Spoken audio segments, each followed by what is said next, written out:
Hello ឥឡូវខ្ញុំដល់ម៉ោងទៅយកកូនពីសាលាឥឡូវយើងពីផ្ទះខ្ញុំទៅយកកូនពីសាលាគឺ12-13នាទីចឹងឥឡូវយើងជិះមើលទេសភាពតាមផ្លូវឥឡូវដល់រដូវ Spring ហើយមានផ្ការីកច្រើននៅតាមផ្លូវស្អាតមានច្រើនពណ៌ក្រហមពណ៌លឿង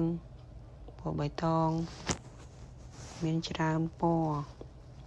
អានេះយើងគ្រាន់តាមផ្លូវធម្មតាឯងវាឃើញស្អាតចឹងចង់ស្អាតខ្លាំងទៅ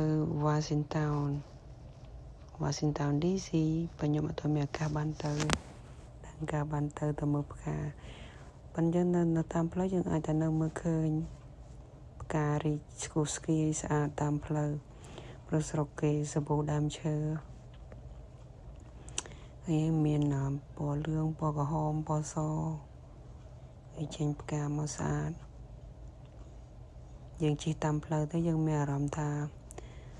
វាពេលចេញផ្កាចេញពណ៌មកស្អាតចឹងមានអារម្មណ៍ថាសប្បាយចិត្តដូចយើងស្រស់ស្រាយដែរទោះបីយើងអត់បានទៅណាឆ្ងាយក៏ដោយយើងឃើញប៉ុណ្ណឹងក៏យើងនៅសប្បាយចិត្តអត់អីទេហើយយើងបន្តទៅតាមផ្លូវទៀត12-13នាទីទៀតនៅយូរគ្រាន់បើដែរតែចូលក្រោមស្ពានហើយដល់ចិត្តពាក់កណ្ដាលផ្លូវហើយនេះអូខេ let's go